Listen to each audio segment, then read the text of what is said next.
Hola friends, it's Sarah May. And this is an episode for somebody who filled out my survey, and I don't know your name, but this is for you. It's about how to break out of the vicious cycle of a narcissist relationship. And you asked specifically, how do you stop the cycle? Because it can be extremely difficult to escape because it is so just wrapped up in everything about you and your feelings about yourself, and it plays on your complete person, just how you feel about how good you are as a human, how you feel about other people, and all of your insecurities. It's very, very difficult. And it's terrifying because it feels much like a hostage situation because of the tactics of a narcissist. It's just one of the hardest things to escape there is. So if you are in a relationship with a narcissist, you know how ruthless and dark their style of punishing you can be. It goes really deep into your heartstrings, puppeting you around like a raw nerve. So in other words, they are master controllers, and they know exactly what to do to make you do what they want you to do. And they will do it at any cost. So before I go on, I'm going to remind everybody that the Headspace contest is open still. So if you go to teaspoonofhappy.com, you can enter to win a year of Headspace, which is an awesome mind-quieting meditation app. So this episode is in 3 parts. The what, the why, and also tools. And I'm going to provide the blog version of this on my site later in the week. Part 1 is the what. So a relationship that operates based on you being there for some other person and them not really being there for you as much.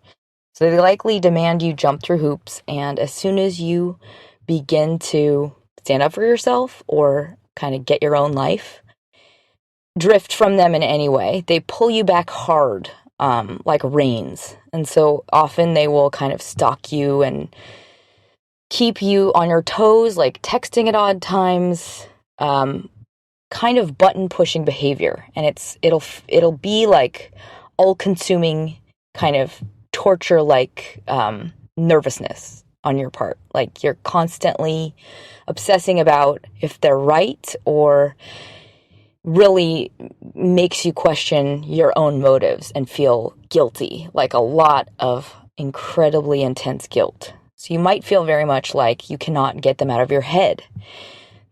They play on your sense of self, and they make you feel like you did things you really didn't do, and that you were actually trying to hurt them, or you'll end up always half proving your love to them, like just constantly almost begging them to believe you.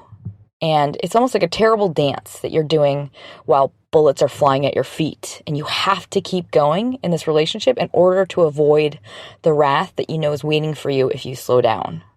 So everything has a reason, even the craziest behavior. And I know you're probably wondering why this relationship is so painful, and why you got into it, or how you got into it, and why it's so all-consuming for you. So the relationship likely began because you felt good about helping this person, or you really did respect and adore this person, and they kind of latched on to that. So maybe you were actually a savior figure in their life, and you actually helped them quite a bit. And maybe you just adored something about them professionally, because often narcissists are very, very successful and driven. Regardless, it was likely sort of an addiction relationship for both of you. So for you, it was a lack of focus on your own pain and issues and yourself, and you had a natural inclination to not want to focus on yourself in a relationship. And so you felt rewarded by helping someone else and focusing on somebody else. And in your relationship, you likely always solely talk about them and support them. And it's not about you. It's a lopsided relationship. So they chose you as ego food, and they sensed that you had love to give, because that's what narcissists need desperately. They will feed off you forever, and that's because they have no self-love, like no foundation of their own. They need to keep you to feel good about themselves. So, and to reaffirm their ego, like their power, their confidence, their self-love. So whenever you get good at something, they likely get very upset and hateful towards you. So they probably dismiss you, insult you. They cannot tolerate it. So they cannot support you. That's just not what they're capable. It's not who they are. So they have to use others to hold themselves up above other people. Like, they cannot be side by side. They cannot be equal to you.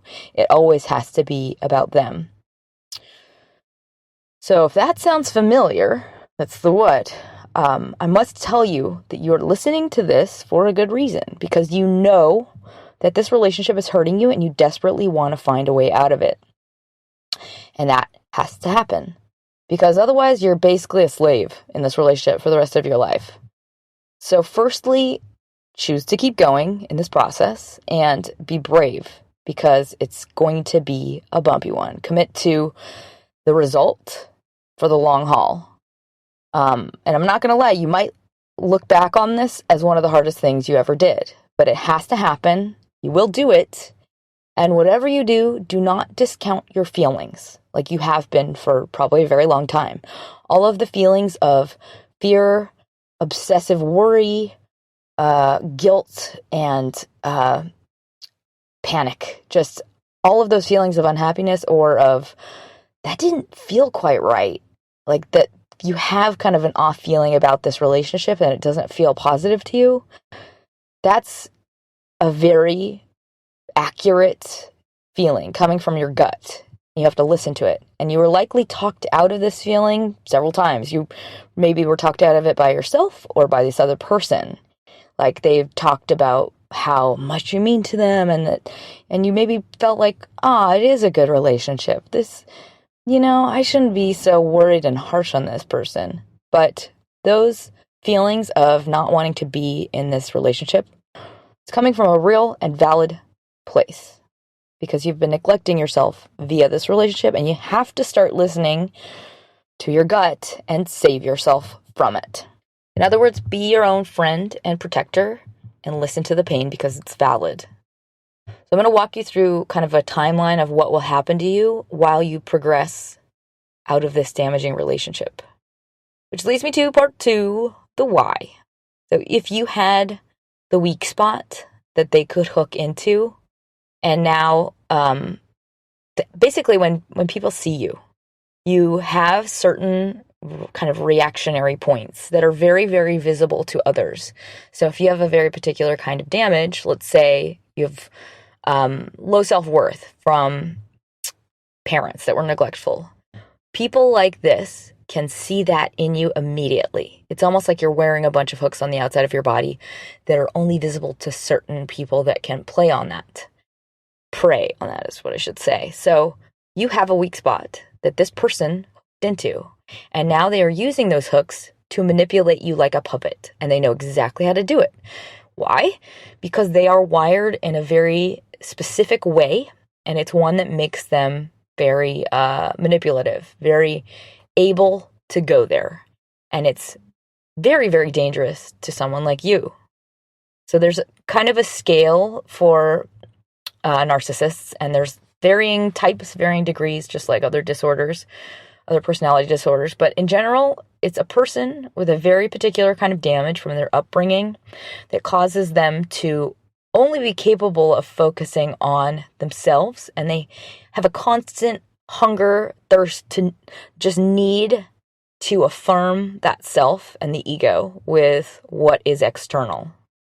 So anything that is outside of them, because there is no real self-love. So the rest of the world will revolve around them, and it only relates to them, because their definition of their self, any joy, any feeling of superiority and confidence, comes from the external. Why? Because they are empty inside. So they rely on the adoration and the praise of others to basically feel okay about themselves at all. And they need external badges that kind of affirm their value, that create the value.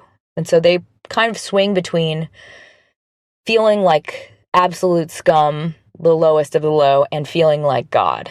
So you might have had several conversations with a narcissist that were like you saying like, hey, no, you are good. You do have value. And they were like, no, I'm not. I'm a terrible loser. Like wallowing in like complete just self-hate. And then they go back to, you'll never be anything. I'm the best person in the world. Like they probably are successful or at least power hungry. And in general, know that they are not capable of changing. They cannot unlearn this as a personality disorder because it's foundational and it's something that is just, it's the way they are literally wired. And it's created within the first 5 years of life. It's based on just a very primal level of understanding about themselves and the world and reality. It's almost like they lived in a cave and therefore they cannot tolerate life. If you grew up like in complete darkness, anyway, that's probably not true. Regardless, they thrive on power and success because of having a lack of empathy. Like in order to feel empathy, you have to have grown that ability as a very young baby. So because they cannot feel that, literally they have no capacity to feel empathetic. They lack kind of a form of their consciousness. So therefore they are able to do a lot of harm to others. It's like it's very, very low on the psychopath scale, psychopath scale. So this, I wouldn't say low. It's a part of that scale. They could very well be narcissists, are often psychopaths. So if you are stuck in a relationship with a narcissist, here are some of the common traits, personality traits. They are unpredictable, selfish, envious, jealous, controlling, boastful, self-loathing, extreme, desperate, grandiose, manipulative, aggressive, vindictive, suck-ups. Because suck-ups are extremely in need of compliments and praise from authority figures. Narcissists are also extremely sensitive to personal criticism and extremely critical of other people. So they're basically not great humans in general because they just can't care about other people. So when they found you, they grabbed onto your hooks and they yanked at you giving them love. And now it's happening almost like a trap. Like you're in it against your will because you can't figure out the way out. And because of your sensitivity in the areas of self-worth, likely, you need to be very, very self-protective. That's going to be part of this. That's going to be a large part of your steps moving forward. Because you have been in their control for a long time and you have to start enacting self-protective behavior, which is probably going to oppose a lot of the dynamics in your relationship with this person. It's going to cause some friction for you to start being self-loving and self-protecting and demanding good treatment from them. So here we go. Just want you to be aware of that. This is a toolkit, and it's kind of a starting point because this is going to be about consistency. It's going to be about you starting to use these tools and keeping consistent to it and sticking to it despite what happens. Think of it like you're leaving a mafia and they're like going to be sending death threats and stuff like that. Not to freak you out. Could happen. But stay the course. Okay, part 3. So part 3, the first step for you, tools-wise, is move out of being a victim and let go of your fear of confrontation. You've got to commit to that part of this because, yes, you will do this a little bit at a time, but whatever you do, you cannot move backwards when you get bullied. This has to happen and as soon as possible because you're trapped in an emotional jail And life is too short to suffer here against your will. So I'm going to use a metaphor of a demon creature who is like attached to you and it's feeding off of your energy. So they're going to play act and, fake anything, any other real, emotional, kind, loving personality that they can to make you do what they want. They will wear many, many different masks. So remember what you're facing here, because it's going to be an epic battle. So I'm going to kind of give you some wizardly tools for you to pull out as you, they're kind of like emotional reminders. So you can use them as you need them. So don't lose your faith in yourself. So the first part of this is going to be a form of armor. Like you need to establish some emotional armor because right now they are like inside your brain and puppeting you and your emotions. So you need to first and foremost distance yourself and get some perspective. That is your armor. So this is what you need at the very, very least in order to do the rest of this. Just because you need to know how to feel about this relationship or whether or not you want it in your life, because you might be able to have them at a distance. You don't know that yet. So you're being kept off balance by this person right now, and it's not a healthy kind of relationship. It's not a fair relationship, and it's not good for you because it's kind of being like owned by them and their whims. So it's like being held captive by a child. So you need to distance yourself, get some perspective, and remember, if you're still questioning, like, am I being unrealistic? Is this really a negative relationship? Am I being harsh on them? Real friends are loving and supportive, and they would never, ever want to hurt you. They would never willfully hurt you. They would never make you feel bad about yourself intentionally, ever. So if you are not in a relationship that is supportive and loving, you have to do something to protect yourself. You have to stop that now. And that's the second half of this armor. You have to start building habits of self-love and self-protection. So if you are in a very serious mental trap, you can just cut this person off cold turkey, but know that you will likely get severe backlash. Like that might, just me saying that might be like a terrifying prospect to you. So if this person is kind of volatile and you are afraid of cutting them off, do some very deliberate and realistic redirection.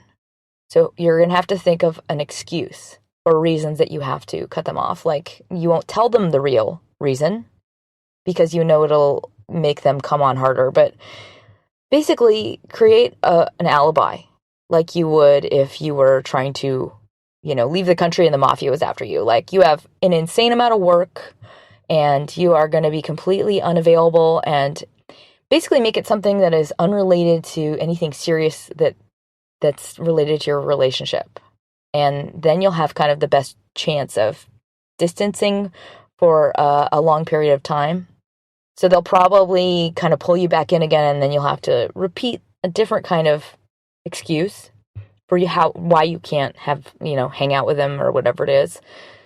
And keep everything in like vague terms, like redirect, distract, like basically with all conversations, just like say, like kind of point over there, like, oh, no. Hey, look over there. Like everything should be a redirection, because they are going to be looking for this in you. They're going to be sensing you distancing and not being in their control, and they're going to try and pull you in. And you just have to keep doing that. Look over there. Oh, no. Look over there. So recapping your armor.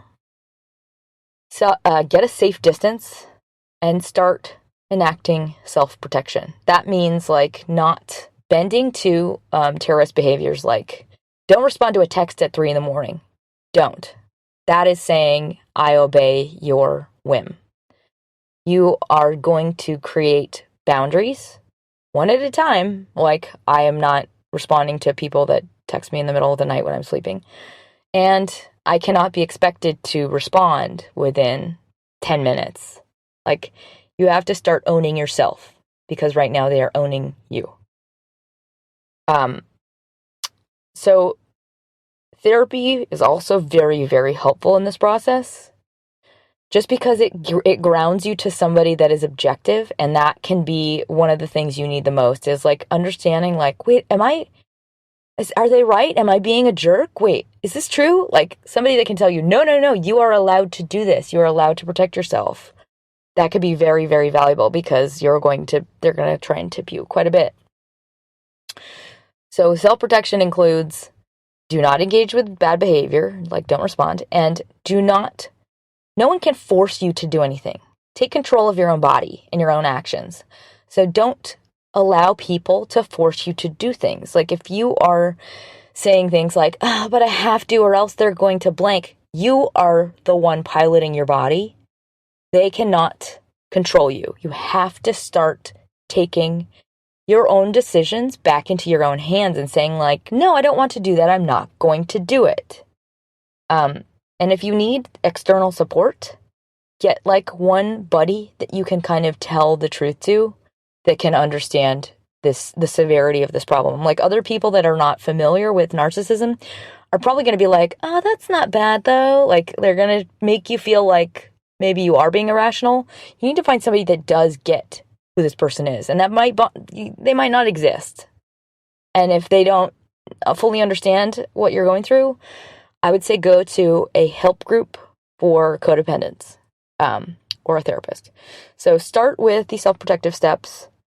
And now for the journey ahead, I have some specific tools to put inside of your emotional armor.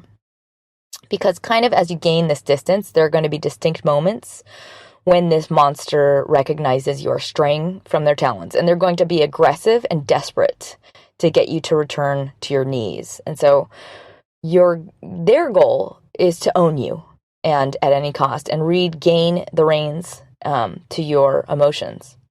So they are going to be enraged if you don't follow what they expect you to. So it can grow intense, and you might face several different kinds of emotional assault, but you have to not go backwards and not give in. Don't retreat. Continue on your path. Don't engage them. Don't go back into the loop of craziness. And it's super important you keep distance, because you have to get far enough away so that you can really think for yourself again and not go back into control. It's like in their world, they keep you off balance inside of yourself and feeling bad about yourself. So you have to get distance. You have to cut them off. You cannot go back and hang out with them, because it's going to be crazy making. So remember, they are powerful and they are very driven. Keep going. Do not engage. Deflect, deflect, distract, distract. Look at ways to stay off of their radar and out of range. Okay, so here are some specific tools. I hope I'm not totally freaking the shit out of you, because it's going to be hard, and I want you to know that when it is hard, like, keep going. It's worth it. You're doing this for a good reason. Life is too short to be in friendships and relationships with people that don't make you feel good about yourself, that make you actually feel bad about yourself, that just suck energy from you. So keep going. All right. So the first tool is in the face of brutal venom that is coming out of their mouth. And I'm calling it the bright golden heart. So just this is like a visual for you. If they are spitting venom, like they're lashing out at you for being, quote, selfish, a bad friend, a bad person, unloving, shell a bitch, whatever. There's going to be terrible things they call you when you start to self-protect. And they're going to attempt to make you feel like a bad person for what you're doing. So remember, you have a bright golden heart. Think of it as like beaming out of you, and you're just protecting it. So you are a good person, and they cannot force you to believe otherwise, because you are self-protecting. You are allowed to take care of yourself. You are allowed to protect yourself. You are allowed to do whatever you want for yourself and your own sanity, and that is not selfish, and that does not make you a bad person. If you want time for yourself, that does not make you a bad person. If you don't respond to melodramatic threats, that does not make you a bad friend. If you don't like jump at all, like, you know, melodramatic I'm going to kill myself. Like those types of threats, you are first and foremost responsible for taking care of yourself. So don't be brought down by the terrorist tactics and just soothe yourself in this spit of this monster's venom. Remind yourself, I am good. I am loving. I am allowed to take care of myself. Keep going. This does not make you a bad person if you want distance. Tool number 2 is in the face of extreme guilt. Because that will be probably the hardest part of this process, is just your overwhelming sense of guilt. Give it the monster test. So this is like a visualization to remember that this person is like a demon monster. Because a monster will smile in delight at carnage. A real person, like a real loving, supportive person, would never want you to suffer or feel bad about yourself. So if you get in the trap of feeling overwhelmingly guilty at the hand of this person, know that it is one of their most powerful, wonderful weapons against you. They will relish guilting you. They will savor punishing you and pushing any and all not cool buttons in your person. Like saying stuff like, I was going to kill myself and you weren't even there for me. Like something that would make you feel so awful about yourself for the rest of your life. And just be very, very sensitive. Like listen for how subtly you can tell this person is happier when they are making you feel bad. Like that they relish guilting you and they do it with gusto. They're thriving on it, and it's like a very, very subtle difference. But like a regular, supportive, loving person will be in excruciating pain to the point where they almost wouldn't be able to talk if they were in the same place. Like if they were like, let's say,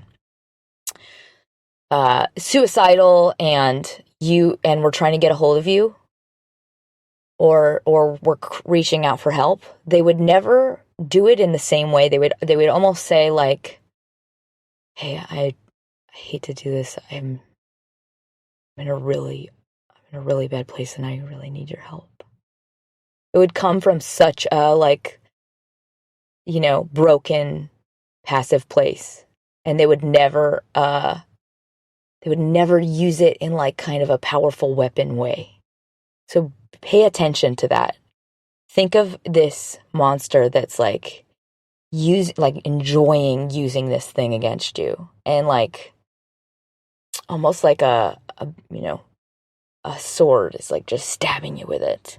So another part of the monster test, they do not care because they don't care what they do to you, because it's desperate self-preservation to keep you under their power. They're not capable of having a limit with what they do to you and how much they hurt you, because they are feeding off of your love. And so remind yourself you are allowed to take care of yourself, and imagine that this monster is kind of planting weapons on you, and like as a way to confuse you. It's like you fell asleep and all of a sudden you woke up and there are all these bloody knives that are in your hands. And it's what this monster will do to make you not trust yourself. So they're accusing you of stabbing their heart.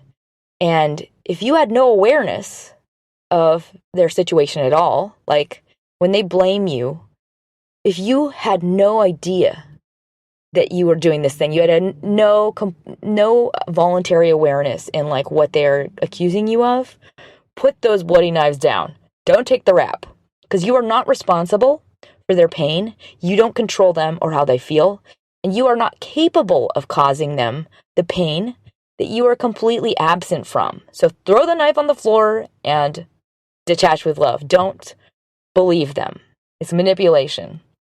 So if you basically are getting like hate-filled, whatever, messages and texts or stories from other people like, how could you destroyed me, you did this to me. And you're like, what? I didn't do any of that. I'm just not talking to you. Like that That's a bloody knife. Throw it on the ground. It's not yours. You didn't do anything wrong. So just remember this monster is who this person is. And if you start to feel super guilty, remember that it's a result of you not giving them the support for their worthlessness. That's like you're not feeding their dark, hollow insides. And that's the pain they feel, is feeling shitty about themselves. But that's a baseline. If it's not you, it's going to be somebody else that's feeding it. You have to, in a way, sever your love and care for this person, which is, I think, one of the hardest parts, because you have to protect yourself. This relationship is damaging you, and you have a responsibility to yourself to save yourself. So just continually distract them, reaffirm your truth to yourself, that you are good and loving and you are allowed to protect yourself. The third tool is for use in the face of emotional terrorism. And that is a force field of protection. Like it's a giant rainbow that wraps around you. So basically, it's just mental soothing for overwhelming anxiety and stress. And it's those moments that you kind of like feel like you're going crazy and you're questioning and you're going back and forth and you feel like they might be stalking you, or it's kind of like this obsessive worry that you might have. And it can get very confusing and painful and overwhelming. And so, especially when the tactics go really insane, like the middle of the night texts, threats, calls crying, dramatic news, like they'll use all these different kinds of bait to get you to care. Whatever they think you would actually feel like a terrible person if you didn't respond to, that's what they're going to do. So in those situations, you have to really just soothe your emotions. And that's going to take meditation, breathing exercises, meditation of any kind, and just calm yourself and try and stop the emotional turmoil, like the spinning thoughts. And if you are really, really in a bad situation, like if somebody is telling you things like, I'm going to kill myself, and da-da-da, like the most you can do for somebody that's suicidal is call the police. If you really think they're going to do that, call the police, have the police go to their house, or call a parent. Put somebody else in charge and disengage. They're not yours to babysit. You are still allowed to protect yourself. Don't respond to terrorist threats. So you're not beholden to them at all times of day, and you're absolutely not a bad person if you want your space. So keep these boundaries for yourself strict. There will be very, very hard times when you will be pulled on by every hook you have inside of you. So just soothe yourself with breathing exercises. Call your buddy to get grounded. And know that you are a good human for having this amount of concern for this person, and for this being this hard shows that you have a very big heart. So this tool for the severe emotional attacks, I've already told you this on like a couple different episodes, but I think it's the greatest one that you can use in this situation, is the Marcy Shimoff rule, or it's a forgiveness practice. I think it's Hawaiian. I always forget the name. It's like Owaponopono. I don't remember. I'll put it in the blog version of this, but it's basically like put your hand over your heart, close your eyes, breathe deeply and slowly, and imagine like bright white light filling your chest, and just picture this person in your head and say aloud, I'm sorry. Please forgive me. Thank you. I love you. Just send them love. And repeat that twice. Just picture them, send them love, apologize, and let it go. That's all you can do. Just let it go. So for the future, as you move through this, I know that you ended up in this relationship because you have a very big heart and you do care and you do want to give yourself to others, but you cannot allow this person to feed off of you anymore. And you have to look at one thing in particular about yourself in this part of your life, because you are not good at taking care of yourself. You're not good at loving yourself like you are others. So I need you to get to the bottom of that in particular. Why is that happening? Why is this pattern something you have? Why don't you feel comfortable accepting attention from others, focus from others, love from others? Why have you not had the kinds of friendships that you give to others? Why are you not friends with someone just like you? And if you are, if this is just the exception to the rule in your life, that's good.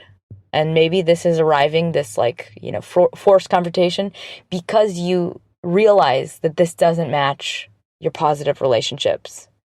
So if there is something that needs to be looked at in you, like if you are not comfortable receiving love and attention and it makes you feel icky, I think you should look at that in therapy, because it's some bad discomfort that is has like some kind of icky roots, and you have to fix that. You have to debunk it in yourself, because it's going to dramatically change the rest of your life if you do, for the better. Like, you need to absolutely demand love and attention from others. And if you are you're not able to tolerate that now, that's a goal you should have for yourself, because it's something that is it's going to create the other half of the beauty of life, just to be able to do that. And I had to create it from scratch too. And it will feel very uncomfortable, but it is so essential to living a full and happy life. So if you want to find the answers to your questions, I suggest going to a therapist. And once you start only allowing those into your life who shower you with love and support, and you begin to be capable of receiving the love and attention, the whole world is going to change. It's going to be the most amazing and beautiful life you never thought you would have, and it'll be so dramatically different. It's like the trajectory of your life, the patterns of your life just go straight up into the rainbow-filled clouds, and you experience so much happiness. It just like unlocks the other level of life that is filled with just joy, and you will grow 1,000,000 times in 1,000,000 different directions with just this one shift. Because you will have relationships that actually push you, support you, foster your growth, and you will still do the same thing back to other people. You'll still be as good at loving others as you are now, but you are not going to have your spirit be drained and your attention be drained by monsters. And you deserve relationships that love you and support you as much as you do for others. And you can and will have relationships like this. But it all starts with you. So I hope you go for it. I hope you maintain all of the armor and self-protection throughout this process. And I support you. And I think you can do it. So, Godspeed. And if you have time, if you like this, please share it with somebody, anyone you think that needs it. And I would love, love, love a review on iTunes. It helps me dramatically. So please do if you have time. And don't forget to smile.